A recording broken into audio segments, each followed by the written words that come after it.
अच्छा जी, आज हमने चैप्टर स्टार्ट करना है एनालिसिस ऑफ टाइम सीरीज। ये हमारा बेसिकली न्यूमेरिकल पार्ट के लिए तो लास्ट चैप्टर है और थ्योरेटिकल में आपका एक चैप्टर रह जाएगा इसके बाद कंप्यूटर। वो तो आप लोगों को इजीली कर लेंगे, वो बेसिकली जस्ट डेफिनेशन है, उसमें कोई न्यूमेरिकल नहीं है।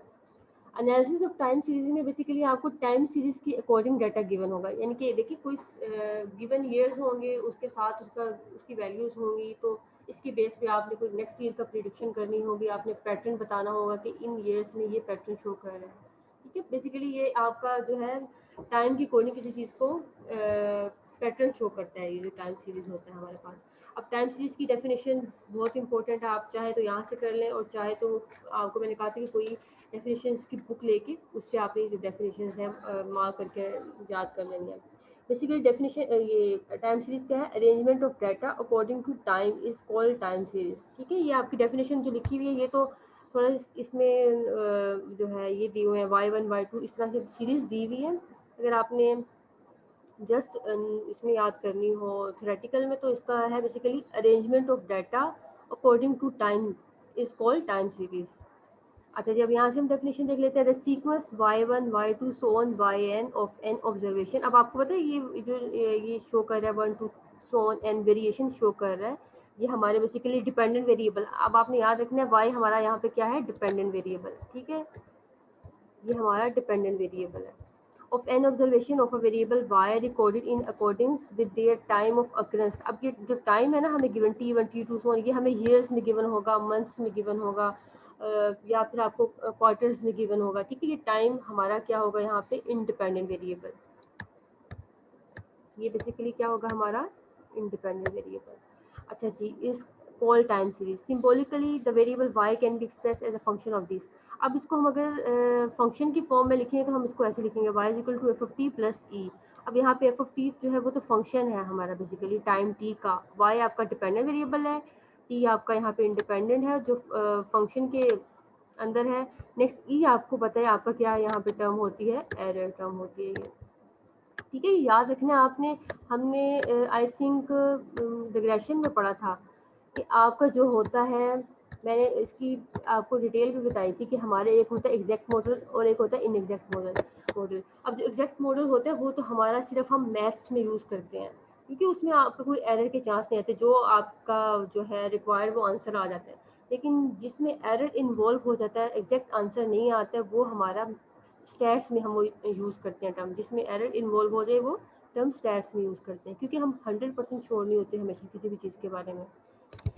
Where f of t is completely determined or specified sequence that follows a systematic pattern of variation, and e is a random error that follows an irregular pattern of variation. अब ये जो e है इसकी variation कैसी है, ये irregular pattern of variation है। याद रखना आपने, बस ये जो है f of t की जो है सिस्टमेटिक वेरिएशंस होती हैं। ठीक है, फंक्शन की जो है सिस्टमेटिक पैटर्न की वेरिएशन होंगी, e की जो है वो इरेगुलर जो होंगी पैटर्न ऑफ वेरिएशन होंगी। अब यहाँ पे आपने टाइम सीरीज की डेफिनेशन याद कर लेनी है, जहाँ से आपको अच्छी मिलती है, यहाँ से चाहे तो यहाँ से कर लें, अगर कोई बुक आपके पास है तो उस बुक से कर लें। नेक्स्ट इसके बाद आपके पास सिग्नल और नॉइज क्या होता है, ये आपके टाइम सीरीज में ये टर्म यूज होती है। सिग्नल क्या है, इसमें systematic component of variation in the time. अब देखिए टाइम सीरीज के मुताबिक आपको कोई डाटा गिवन होगा, अगर कोई महंगाई हुई है तो किसी मंथ में कोई जो है, किसी ईयर में कोई चीज़ ऊपर चली गई है, किसी ईयर में कोई चीज़ नीचे आ गई, ये वेरिएशन आ रही है। इस वेरिएशन के पैटर्न को हमने देखना होगा, जो टाइम सीरीज में हम बेसिकली देख रहे हैं ना, पैटर्न देखना होगा हर ईयर टू ईयर क्या पैटर्न आ रहा है, किसी चीज़ में इंक्रीमेंट आ रहा है या डिक्रीमेंट आ रहा है या स्टेबल है, ये सारा ट्रेंड हमने चेक करने हैं। अगर किसी में जो कोई वेरिएशन होगी तो हमने उसको निकाल के उसको एक स्मूथ लाइन बनाना होगा। बेसिकली ये टाइम सीरीज का पर्पज़ है कि हमने अपने जो है ट्रेंड को वो करना होता है स्मूथ। अच्छा, सिग्नल क्या है हमारे पास, इन दोनों का डिफरेंस स्ट्रक्चर शॉर्ट उसमें आ जाता है क्वेश्चंस में। The signal is a systematic component of variation. अब ये याद रखना, जो सिग्नल है वो सिस्टमैटिक कंपोनेंट ऑफ वेरिएशन है। नॉइज क्या होता है, the noise is a irregular component of variation. जो नॉइज है वो हमारा इरेगुलर कंपोनेंट वेरिएशन है। ये एमसीक्यूज में आ जाता है कि नॉइज आपका कौन किस तरह का कंपोनेंट ऑफ वेरिएशन है, तो आपने याद रखना है नॉइज है वो इरेगुलर है, सिग्नल है तो वो सिस्टमैटिक है। याद रखें, इस तरह एस एस है तो एन के लिए आई आ गया। ठीक है, आप अपनी जो भी आपने रखना हो याद करने के लिए लोग बना लेते हैं।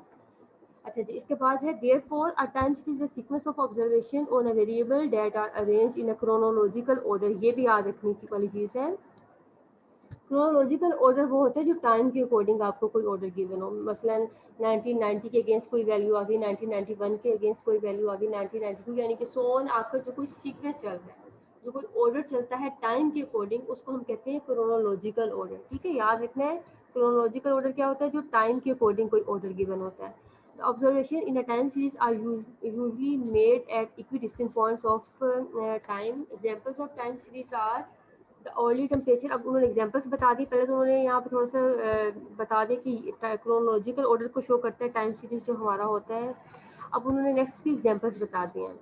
And early temperature recorded at a weather bureau. अब जो देखो 1 बजे का जो है टेम्परेचर, 2 बजे का टेम्परेचर, अगर आप कभी मोबाइल पे देखते हो तो उसमें भी आपको पता है ना हर घंटे के मुताबिक आपको टेम्परेचर मिलता है। ठीक है, ये टाइम के अकॉर्डिंग ही है ना बेसिकली, हर और के मुताबिक आपको जो है उसका टेम्परेचर मिलेगा। The total annual yield of wheat over a number of years. अब देखें जैसे कि लास्ट ईयर कितनी प्रोडक्शन हुई वीट की, उससे प्रीवियस ईयर, इस ईयर, इसकी बेस पे आप नेक्स्ट प्रिडिक्ट कर सकते हैं कि नेक्स्ट ईयर में क्या हो सकती है। ये सारा जो बेसिकली टाइम के अकॉर्डिंग चल रहा है ना, तो इसलिए हम इसको टाइम सीरीज कहेंगे। The monthly sales of fertiliser at a store. अब देखें ये भी होते हैं कि जनवरी में कितनी सेल हुई फर्टिलाइजर की, फेब में कितनी हुई, मार्च में, अप्रैल में, मई में। इस तरह से आपको हर मंथ टू मंथ, ये बेसिकली टाइम के अकॉर्डिंग ही आ रहा है ना, मंथ टू मंथ कि कितनी फर्टिलाइजर की जो है सेल्स हो रही है। The enrolment of students in a various years in a college. अब ये भी ये है कि अब मैं आपको अभी बता रही थी थोड़ी देर पहले कि इस साल इतनी इनरोलमेंट नहीं हो रही यूनिवर्सिटी में जो कॉलेज के स्टूडेंट्स की, तो लास्ट ईयर कितनी हुई, इस साल कितनी हुई, नेक्स्ट ईयर कितनी होगी। ये भी एक तरह से आपका ईयर टू ईयर चल रहा है कि ईयर टू ईयर बताने के कितने स्टूडेंट्स आ रहे हैं। ठीक है, एक वेरिएबल आपका हो गया टाइम जो है ईयर्स को शो कर रहा है, दूसरा आपका डिपेंडेंट वेरिएबल होगा, उसकी कोई ना कोई वैल्यू होगी। जैसे कि मैं फॉर एग्जांपल कोई डिजिट बता दूंगी, प्रीवियस ईयर 2000 स्टूडेंट आए थे इंटरमीडिएट के लिए, इस साल 1000 आए हैं, नेक्स्ट में हो सकता है 2500 आ जाए। इस तरह से कोई ना कोई वैल्यूज आती जाएंगी ना।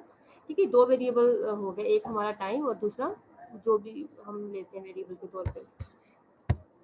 नेक्स्ट है daily sales at departmental store. अब ये भी ये है कि डेली सेल्स ये भी आप इसी तरह से कि आप तो डेली का Monday, Tuesday, Wednesday, Thursday, Friday, जिस जिस दिन में जो सेल होगी उसके अगेंस्ट उसकी वैल्यू आती जाएगी कि आज इतनी सेल हुई, आज इतनी सेल्स हुई। जो भी चीज़ आपको टाइम के अकॉर्डिंग गिवन है वो आपको बेसिकली क्रोनोलॉजिकल ऑर्डर में गिवन है और टाइम सीरीज डाटा है ये बेसिकली। ठीक है, हमने देखे रिग्रेशन वाला डाटा भी किया था जिसमें आपका एक इंडिपेंडेंट वेरिएबल था, एक डिपेंडेंट वेरिएबल था, उसमें कोई टाइम की जो है आपको रिस्ट्रिक्शन नहीं थी, बस आपका एक इंडिपेंडेंट था, एक डिपेंडेंट था, उसके मुताबिक आपने करना होता है काम। यहाँ पे आपको टाइम के मुताबिक काम करना है। ठीक है, अब ये आप देखेंगे कि टाइम सीरीज में हम टाइम को कैसे कन्वर्ट करते हैं अपने इन इंडिपेंडेंट वेरिएबल में। ये भी हमें नेक्स्ट हम आज ही शायद पढ़ लेंगे, देखेंगे हम इसको नेक्स्ट। अच्छा, हिस्टोग्राम क्या होता है? हिस्टोग्राम तो आपको पता है ना, आप फ्रीक्वेंसी डिस्ट्रीब्यूशन का क्लास बाउंड्रीज आप ले लेते हैं, एक्स एक्सिस पे फ्रीक्वेंसी आप ले लेते हैं, वाई एक्सिस पे तो आपका बन जाता है हिस्टोग्राम, जो आपने फर्स्ट ईयर में पढ़ा था। अब हिस्टोरीग्राम क्या होता है? हिस्टोरीग्राम देखिए नाम से शो हो रहा है हिस्ट्री, कोई मतलब हिस्ट्री का मतलब कोई टाइम के अकॉर्डिंग कोई चीज़ गिवन आपको होगी। Historigram is a graphic representation of time series that reveals the changes occurred at a different time periods. अब ये आपको जो है टाइम के मुताबिक गिवन होगा जो ग्राफिक रिप्रेजेंटेशन, तो उसको हम कहेंगे टाइम सीरीज। अब first step in the prediction और forecast.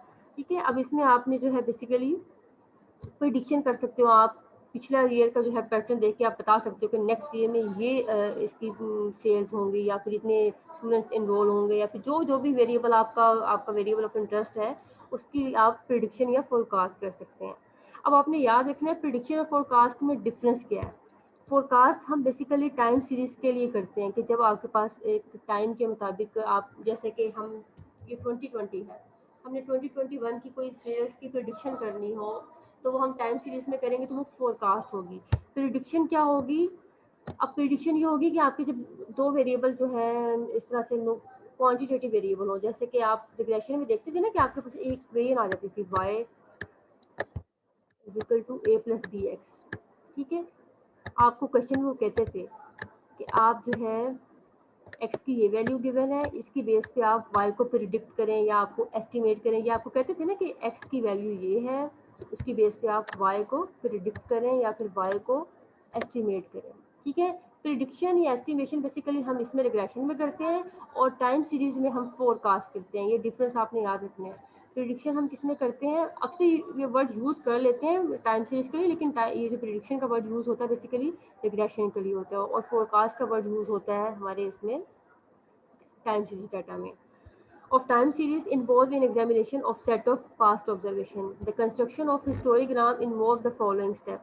Number one is using an appropriate scale. अब आपने हिस्टोरीग्राम बनाना कैसे है, बिल्कुल ईजी है कि आपने जो है कोई अप्रोप्रिएट स्केल डिसाइड कर लेना। जैसे कि आप हमेशा ग्राफ में डिसाइड करते हैं कि हमने एक्स एक्सिस पे ये वैल्यूज़ है तो हमने ये लेना है, वाई एक्सिस पे ये है तो हम ये लेंगे। आपने कोई अप्रोप्रिएट स्केल बना लेना है और एक्स एक्सिस पे इंडिपेंडेंट वेरिएबल को लेना है।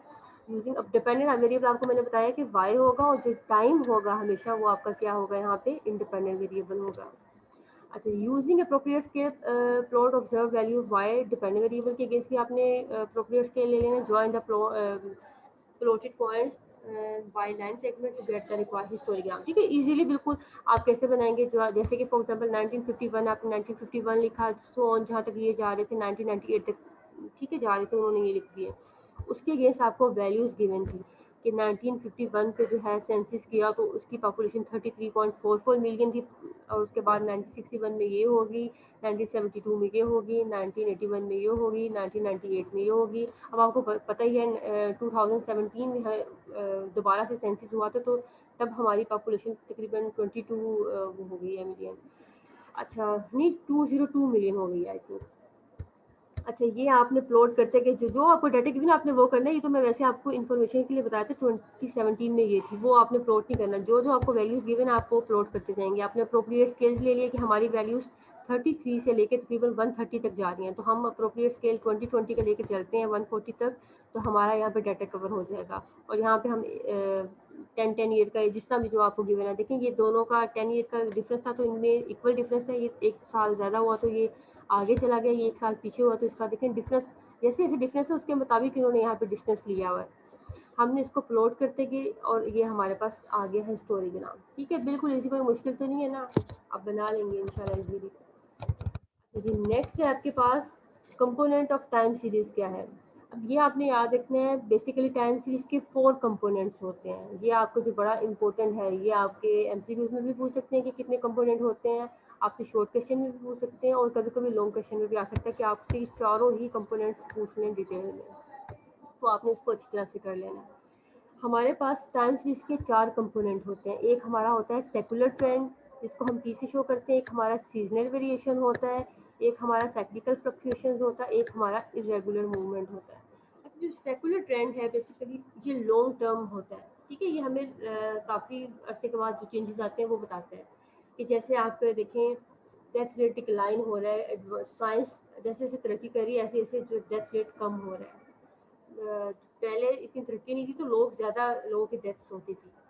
सिमिलरली ये जो है जैसे जैसे अभी अभी इसको हम देखते हैं डिटेल में तो आपको ज़्यादा क्लियर होगा। देखते हैं, पहले सबसे पहले हमारे पास आता है सेकुलर ट्रेंड क्या होता है, इसको हम डिटेल में देख लेते हैं। ये लॉन्ग टर्म वेरिएशन है, याद रखना है। ठीक है, ये लॉन्ग टर्म के लिए होता है, शॉर्ट टर्म के लिए नहीं, जैसे कि 6 मंथ 7 मंथ्स के लिए नहीं होता। ये लॉन्ग टर्म्स के लिए होता है, काफ़ी काफ़ी सालों के बाद। Secular trend is a line or curve that shows the general tendency of a time series. It represents a relatively smooth, steady, and gradual movement of a time series in the same direction, upward or downward. It shows the general increase or decrease in a sequence of observation and reflects the effect of the forces of operating over a fairly long period of time. Example इसकी ये है, the decline in death rate due to advancement in science. ठीक है, science की advancement की वजह से जो है डेथ रेट में डिक्लाइन है। ये लॉन्ग टर्म हुआ है ना, ये तो नहीं हुआ कि किसी ने 6 महीने में साइंस में जो है एडवांसमेंट कर लिया तो जो डेथ रेट एकदम से डिक्लाइन हो गया। ये काफ़ी इसमें ईयर्स लगे हैं। A continuously increasing demand for smaller automobiles, अब ये भी ऑटोमोबाइल्स की जो है इंक्रीज करती जा रही है डिमांड। ये भी a need for increase wheel production due to constant increase in population. अब ये भी नहीं है कि पिछले साल पॉपुलेशन पिछले साल की नस्बत इस साल बढ़ी है, पॉपुलेशन ग्रेजुअली इंक्रीज करी है। अभी हमने जो पीछे एग्जाम्पल देखी उसमें भी हमने सेंसस में देखी ना, 33 से लेके वो 103 पे आपकी मिलियन तक पॉपुलेशन पहुंच गई थी 1998 तक। 2017 में आपकी पॉपुलेशन उससे डबल हो गई है। जैसे जैसे पॉपुलेशन डबल हो रही है तो आपकी व्हीट की प्रोडक्शन भी ज़्यादा उसकी ज़रूरत है। ये जो आपने याद रखा ना, ये लॉन्ग टर्म के लिए वेरिएशन है बेसिकली, ये वो बताता है टाइम के मुताबिक है। ये देखिए टाइम सीरीज है, टाइम के मुताबिक उस साल में ये थी, उसकी जो है वीट की प्रोडक्शन और इतने जो है इस पर पॉपुलेशन थी, नेक्स्ट ईयर में ये हुआ, ये बेसिकली बता तो हमें टाइम के अकॉर्डिंग ही रहा है। नेक्स्ट हमारा सेकंड वेरिएबल आ जाता है, सेकंड जो है कंपोनेंट सॉरी आ जाता है सीजनल वेरिएशन। हमारे टाइम सीरीज डाटा में सीजनल वेरिएशन भी हो सकती हैं। अब सीजनल वेरिएशन कैसे होंगी? सीजनल वेरिएशन हमारे पास शॉर्ट टर्म होते हैं, याद रखने, आपकी सेकुलर होती हैं वो लॉन्ग टर्म होती हैं, सीजनल होती हैं वो शॉर्ट टर्म। अब शॉर्ट टर्म कैसी होती हैं? जैसे कि देखें, अगर ईद आती है हमारी, तो ईद पे आपके जो है कपड़ों की डिमांड बढ़ जाती है, शादियों का सीज़न आते हैं तो फर्नीचर की डिमांड बढ़ जाती है, गोल्ड की डिमांड बढ़ जाती है। जैसे जैसे मतलब कुछ शॉर्ट टर्म के लिए होते हैं, जैसे आइसक्रीम की डिमांड देखें, गर्मियों में आइसक्रीम की डिमांड बढ़ जाती है, सर्दियों में सूप की डिमांड बढ़ जाती है। सीजन के मुताबिक जो वेरिएशन आती है ना, उसको हम कहते हैं सीजनल वेरिएशन या short term variation basically. The seasonal variations are short-term movements that represent the regularly recurring changes in a time series. These variations indicate a repeated pattern of identical changes in the data that tend to recur regularly during a period of 1 year or less. These changes are repeated with the same pattern within a specific time period called periodicity। ठीक है, अभी आपने definition कर लेनी seasonal variation की, और इसको भी अंडरस्टैंड कर लेना ये क्या होता है। सीजनल वेरिएशन में have a fix periodicity such as daily, weekly, monthly और ईयरली। अब ये मैंने आपको बताया कि देखिए सीजन्स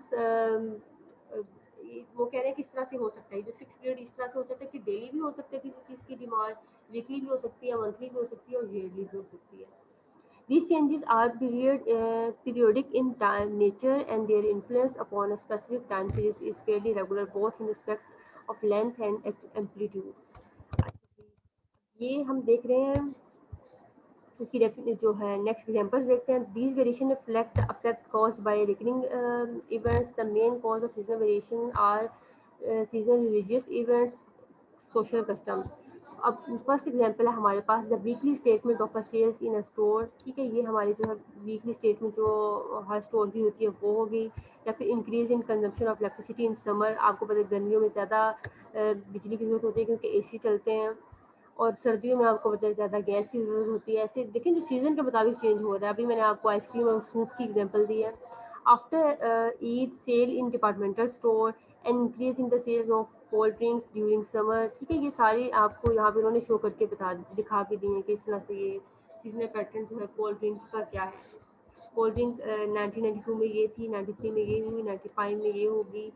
ठीक है, सीजन के मुताबिक उसकी डिमांड बढ़ती है। नेक्स्ट आता है हमारे पास साइक्लिकल फ्लक्चुएशन। अब साइक्लिकल फ्लक्चुएशन बेसिकली हमारे पास बिजनेस में यूज होता है। ये देखिए बिजनेस में अप्स एंड डाउन्स तो आते रहते हैं ना, कभी जो है बिजनेस चला जाता है उसमें डिप्रेशन में, फिर कभी कभी वो दोबारा से रिकवर होना शुरू हो जाता है और फिर वो अपनी पीक पे पहुंच जाता है, फिर कभी उसमें दोबारा से वो कॉन्ट्रैक्शन आ जाती है, यानी कि फिर दोबारा से वो कम हो जाता है। तो सीजन जो साइक्लिकल फ्लक्चुएशन होते हैं बेसिकली आपकी बिजनेस की वेरिएशंस, जो बिजनेस में कभी अप्स एंड डाउन्स आते हैं उसको हम कहते हैं। अब ये इसको डिटेल में देखें कि इसकी डेफिनेशन क्या है और क्या है ये। Cyclical fluctuations are the long term oscillations. Oscillations का भी मतलब होता है movement about the trend. These are periodic up and down movement in time series that tend to recur over a long period of time. अब याद रखना ये long period के लिए होती है। अभी तक हमारे पास जो आया था बेसिकली सीजनल वेरिएशन हमारे पास शॉर्ट टर्म का था, सेकुलर ट्रेंड भी हमारे पास लॉन्ग टर्म होता है और साइक्लिकल फ्लक्चुएशंस भी। Cyclical patterns tend to vary in length, time and amplitude, and they are differentiated from seasonal variations by the fact that they don't have fixed periodic। अब ये वो कह रहे हैं कि seasonal variations की तरह ये नहीं है, इसमें ये डिफरेंस आता है कि इसमें फिक्स पीरियड नहीं होता है। सीजन्स में तो ये होता है ना फिक्स, देखें जैसे आपको बताया कि हमारे रिलीजियस इवेंट्स आ गए, ईद आ गई या फिर गर्मियाँ आ गई, सर्दियाँ आ गई, तो फिक्स आ रहे हैं ना। इसमें कोई पता नहीं कब आपका जो है इसमें अप हो जाता है, कब डाउन हो जाता है, कुछ पता नहीं है इसमें। उसमें तो सीजन के मुताबिक अप्स एंड डाउन आते हैं। अच्छा जी, although these variations are recurring yet less predictable, less than seasonal variation and secular trend। अब ये भी आपने याद रखना है कि इसकी जो है ये लेस प्रिडिक्टेबल है सीजनल और सेकुलर ट्रेंड की निस्बत। therefore they have a more dangerous, ठीक है, they have a more dangerous effects on a business and economic activity। These fluctuations reflect the effect caused so called business cycle। अब business cycle में 4 phases होते हैं, अब वो देख लेते हैं। सबसे पहले आपका होता है डिप्रेशन, ठीक है, जिसे ट्रफ भी कहते हैं। यहाँ पे सबसे नीचे वाला पॉइंट होता है आपका डिप्रेशन का। इसके बाद आपका जो बिजनेस थोड़ा सा एक्सपेंशन करना स्टार्ट होता है उसको हम कहते हैं रिकवरी हो रही है बिजनेस में। फिर दोबारा से जो है उस पर पीक पे पहुंच के आपका बिजनेस जो है बूम होता है या प्रोस्पेरिटी होती है, उसके बाद दोबारा से कम होना शुरू हो जाता है, तो उसको हम कहते हैं कॉन्ट्रैक्शन या रिसेशन। ठीक है, हमेशा आपकी कोई भी चीज़ देखें, ज़िंदगी भी ऐसे ही होती है, हर चीज़ में पहले देखें नीचे होती है, आस्ते आस्ते उसमें ऊपर जाना, पीक पे पहुंच के उसमें दोबारा नीचे आना ही आना है हमेशा, हर चीज़ में। आप इसको रियल लाइफ में देख लीजिएगा, हमेशा हर जगह ही होगा, कोई भी चीज़ नीचे है उसमें ऊपर ज़रूर जाना है, जब ऊपर जाएगी तो उसने बाद में नीचे ज़रूर आना है, उसमें ऊपर नहीं रहना है। इस तरह बिजनेस साइकिल में भी ये है कि आपका जो है सबसे पहले डिप्रेशन अगर है तो वो आस्ते आस्ते ख़त्म होता है, पीक पे पहुंचते हैं, फिर दोबारा से कॉन्ट्रैक्शन होना शुरू हो जाता है, फिर दोबारा से वो उसी साइकिल में दाखिल हो गए, फिर आपका वो दोबारा से डिप्रेशन आ गया, फिर वो एक्सपेंशन आ गया, फिर पीक, सो ऑन। इस तरह से बिजनेस साइकिल चलते रहते हैं, स्मूथ आमतौर पे नहीं होता ये कोई भी चीज़। हमेशा जिस जो वेरिएशन टाइम सीरीज में हम ये तो चीज़ें एनालाइज कर रहे हैं कि इनमें वेरिएशन आ रही है तो उसको हम स्मूथ कैसे कर सकते हैं। अच्छा जी, trough is the lowest point, ये मैंने आपको बताया लोएस्ट पॉइंट होता है relative to the rest of the particular cycle. After downswing the has run its course the expansion phase reverses direction and starts rising, the upswing eventually levels off and reaches its peak. This is the highest point relative to the particular cycle. Finally, the upswing starts to run downward. We refer to this business phase as recession. अब ठीक है, उन्होंने यही चीज़ बताई है कि आपका जो है बिजनेस में पहले आपका जो है डिप्रेशन था, एक्सपेंशन आई, पीक आई, फिर कंट्रैक्शन आ गई।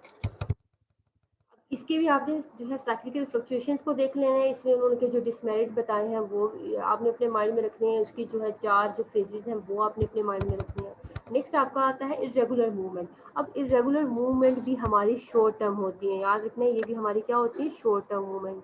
इरेगुलर मूवमेंट्स क्या होती हैं, जो बेसिकली सडन आ जाता है, कोई जैसे अर्थक्वेक आ गया या फिर फ्लड्स आ गए या कुछ स्ट्राइक्स आ गई, कुछ भी जो एकदम से जो है ना, एकदम से अचानक कोई भी जो हो जाते हैं ऐसे इवेंट्स, रैंडम इवेंट्स हो जाते हैं जो हमारे बेसिकली वो ये मूवमेंट होती हैं जिसका हम श्योर नहीं होते, एकदम से कोई भी आफत आ जाती है जिसको उर्दू में कहते हैं, उसको हम इरेगुलर मूवमेंट कहते हैं। अब ये कैसी होती है, इरेगुलर मूवमेंट्स आर अनप्रिडिक्टेबल, इसको हम प्रिडिक्ट नहीं कर सकते, बाकी सबको तो फिर भी थोड़ा बहुत प्रिडिक्ट, सीजनल और सेकुलर को तो आप प्रिडिक्ट कर सकते हैं, साइक्लिकल में भी थोड़ा सा मुश्किल होता है, और इरेगुलर को तो बिल्कुल नहीं पता कि एकदम से खुदा हादसा फ्लड आ गया, अर्थक्वेक आ गया, कोई नहीं प्रिडिक्ट कर सकता है ना इसको। that indicate the effect of random events.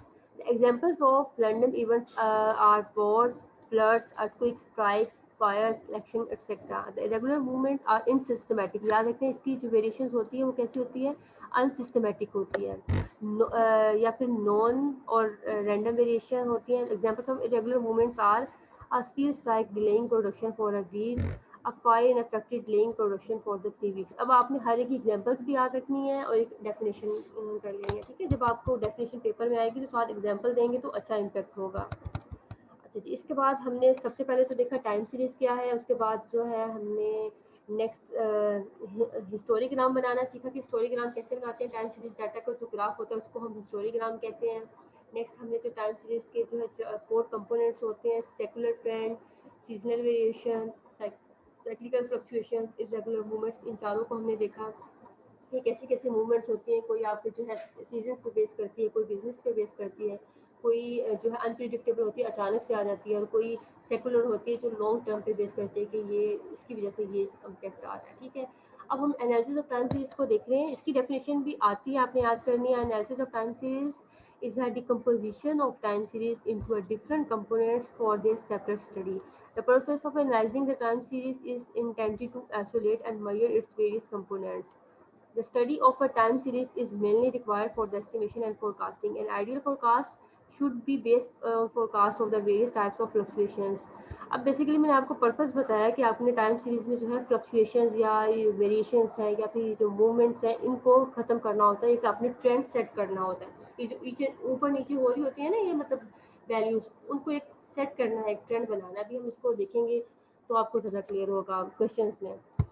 इसमें आपके पास जो वाई होता है वो ओरिजिनल ऑब्जर्वेशन होती है, टी आप ट्रेंड को शो करते हैं, सी साइक्लिकल वेरिएशन कंपोनेंट को आप सी से शो करते हैं, सीजनल कंपोनेंट को आप एस से शो करेंगे, इरेगुलर को आप आई से शो करेंगे। ठीक है, ये आपने याद रखना है, ट्रेंड को टी, साइक्लिकल को सी, सीजनल को एस और इरेगुलर को आई।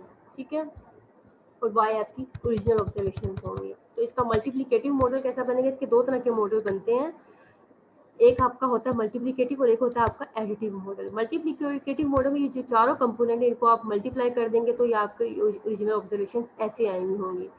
आपके जो है एडिटिव मॉडल में इन चारों ऑब्जर्वेशंस को आप ऐड कर देंगे तो आपकी ऑब्जर्वेशंस ऐसे आएंगी होंगी। ठीक है, अब आपका बेसिकली नेक्स्ट आ रहा है जो आपने काम करना है। मैंने आपको भी बताया था कि जो आपकी वाई ऑब्जर्वेशंस होंगी वो तो ऑब्जर्वेशंस होंगी गिवन, आप उनको यूज कर लोगे एज इट इज। जो आपके ईयर्स होंगे उनको आपने कोड करके वेरिएबल में कन्वर्ट करना होगा। अब कोडेड टाइम वेरिएबल आपका आ जाता है, जो आपने टी जो टाइम है उसको इंडिपेंडेंट वेरिएबल में एक्स में कैसे कन्वर्ट करेंगे। अब यहाँ से आप देखेंगे तो थोड़ा आप कंफ्यूज हो जाएंगे कि कैसे करना है कैसे नहीं करना है। इसको आप वैसे पढ़ लीजिएगा एक बार, लेकिन यहाँ से मैं टेबल से आपको बताती हूँ कि कैसे आपने जो है करने हैं, कोडिंग कैसे करनी है। आपको कोई ईयर्स की बना, जैसे कि देखें ये हमारे पास एग्जांपल है, मैं आपको यहाँ स्टार्टिंग से बता रही हूँ। Origin at the beginning the start is coded X equal to 0। अगर आपको कोई डाटा गिवन है, चाहे वो इवन है चाहे वो ओड है, अगर वो कहते हैं कि आपने स्टार्टिंग जो है इससे लेकर आपने इसको कोडिंग करनी है तो आप 0 1 2 3 4 सो ऑन ऐसे चलते जाएंगे। ठीक है, चाहे आपकी वैल्यूज इवन है ओड है। इवन का मतलब ये है कि जैसे कि ये वैल्यूज 5 है ना, तो ये ओड वैल्यूज हैं।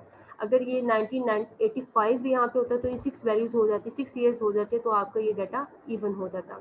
अभी आपके जो जैसे कि टाइम का जो ओड वैल्यूज भी गिवन है या इवन वैल्यूज भी गिवन है, जैसे भी गिवन है, अगर वो आपको कहते हैं कि आपने स्टार्टिंग वाले को जो है 0 कोडिंग करनी है तो आपने ऐसे कोडिंग करनी होगी। ठीक है, टी को आप एक्स में कन्वर्ट कर रहे हो। ठीक है, ये आ गया 0 1 2 3 4, ये इस तरह से कर लेंगे, चाहे इवन डाटा हो चाहे ओड डाटा हो। अगर स्टार्टिंग वाला ओरिजिन को लेना है तो इस तरह से करेंगे। नेक्स्ट अगर आपका आता है ओड, अगर आपका डाटा हो, ये भी उसके बाद सेकंड नंबर पे इजी है, ये भी मुश्किल नहीं है। अगर आपका ओड डाटा हो और आपने मिडल वाली वैल्यू को 0 लेना हो, जैसे कि देखें हमारे पास 5 वैल्यूज हैं ये भी। ठीक है, ये कितनी वैल्यूज है, 5 वैल्यूज है। अब ये देखें 2 वैल्यूज ऊपर है और 2 वैल्यूज नीचे है। दरमियान वाली वैल्यू को हमने 0 असाइन कर दिया, इसको हमने ओरिजिन असाइन कर दिया। ठीक है, इसकी कोडिंग हमने 0 कर दी। अब जो ये 0 है इसकी एक साइड पे तो आपको पता है नेगेटिव वैल्यूज होती हैं, जो हम नंबर लाइन बनाते हैं इसमें हमारा 0 दरमियान में आता है। एक साइड पे इसकी पॉजिटिव वैल्यूज होती हैं, एक साइड पे इसकी नेगेटिव वैल्यूज होती हैं। अब सिमिलरली इसमें ये 0 दरमियान में हमने ओरिजिन बना लिया, तो इससे आगे जो है एक नंबर चलेंगे वो 1 हो जाएगा, उससे नेक्स्ट 2, उससे 3 4 सो ऑन चलता जाएगा। अगर ऊपर की साइड पे जाएंगे तो -1 -2 -3 सो ऑन ऐसे चलता जाएगा। याद रखना है ये हमने तब करना है जब हमारी ओड ऑब्जर्वेशन होगी। फॉर एग्जाम्पल ये 5 ऑब्जर्वेशन है ना, अगर ये 9 होती 11 होती 13 होती तो हम ऐसे ही करते, दरमियान वाले को हमने 0 ले लेना था, ऊपर वाली वैल्यूज को नेगेटिव और नीचे वाली वैल्यूज को पॉजिटिव। ये हमने तब करना था जब हमारा डाटा ओड होता। अगर हमारा डाटा इवन हो जाए, अब यहाँ पे थोड़ा सा आपने समझने वाली बात है, इनको तो समझने की चीज़ें नहीं थी, ये तो डायरेक्ट पता था ओरिजिन फर्स्ट में लेना तो 0 से स्टार्ट कर लिया, ये मिडल में ले लिया, ये नहीं था कुछ भी। नेक्स्ट इवन पे आते हैं। अगर हमारा अगर इवन नंबर ऑफ ईयर्स होगा, ये आपने क्वेश्चंस में यूज़ करनी है कोडिंग, इसलिए वो समझा रहे हैं पहले टेबल के थ्रू। आपने जो है टाइम ये गिवन है आपको, इसमें ईयर्स हमारे पास 6 ईयर्स गिवन है। ठीक है, अब आपने कोडिंग करनी है, अगर 1 यूनिट की कोडिंग करनी है, ध्यान से समझें। अगर आपने 1 यूनिट की कोडिंग करनी है तो देखें ये यहाँ पे जाके दरमियान होगा ना आपका, ये 3 ऊपर होगी 3 नीचे होगी, जो दरमियान इन दोनों के दरमियान में होगा, कोई 6 मंथ होगा बेसिकली, जून होगा या जो भी मंथ बनता है वो आपका 0 बेसिकली होगा।